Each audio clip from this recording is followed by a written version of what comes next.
INS Vikrant बचाव मदत निधी प्रकरणी किरीट सोमय्या यांच्या अडचणी वाढणार आहेत।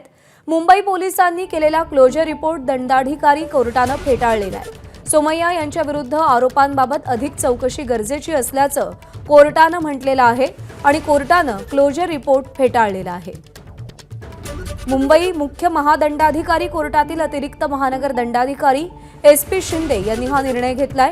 किल्ला कोर्टाच्या या भूमिकेमुळे सोमय्या यांच्यासह मुंबई पोलिसांनाही मोठा झटका बसलाय।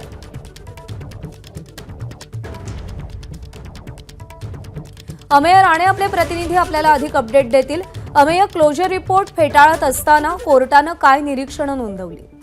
मुंबई पोलिसांनी या प्रकरणी जो क्लोजर रिपोर्ट म्हणजे तपास बंद करत असल्याचा अहवाल कोर्टात सादर केला तो अपूर्ण आहे। या प्रकरणी मुंबई पोलिसांनी नीट तपास केलेला नाहीये, त्यामुळे सोमय्या पितापुत्रांविरोधात जो गुन्हा नोंदवलाय किंवा जी चौकशी चालू आहे त्यात अधिक खोलात जाऊन चौकशी आणि तपास करण्याची गरज असल्याचं मत व्यक्त करत कोर्टाने हा मुंबई पोलिसांचा रिपोर्ट फेटाळून लावला। ही खरं तर मुंबई पोलिसांना एक खूप मोठी चपराक आहे की जर राजकारण्यांच्या दबावाखाली अशा प्रकारे तपास यंत्रणा काम करत असतील तर ते योग्य नाहीये।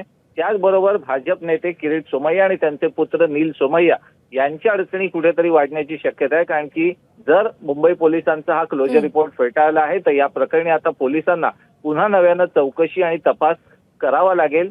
या प्रकरणी सोमय्या पितापुत्रांची चौकशी झाली होती, त्यांना जबाबासाठी पोलीस स्टेशनमध्ये बोलवण्यात आलेलं होतं। कोर्टात हे प्रकरण आलं आणि कोर्टाने जेव्हा चौकशीचे आदेश दिले त्यानंतर ही सगळी सूत्र हल्ली होती। त्यामुळे पुन्हा एकदा चौकशीचा ससेमिरा सुरू होतो का, मुंबई पोलीस या प्रकरणात काही नवीन पुरावे सादर करतात का, हे येत्या काळात स्पष्ट होईल।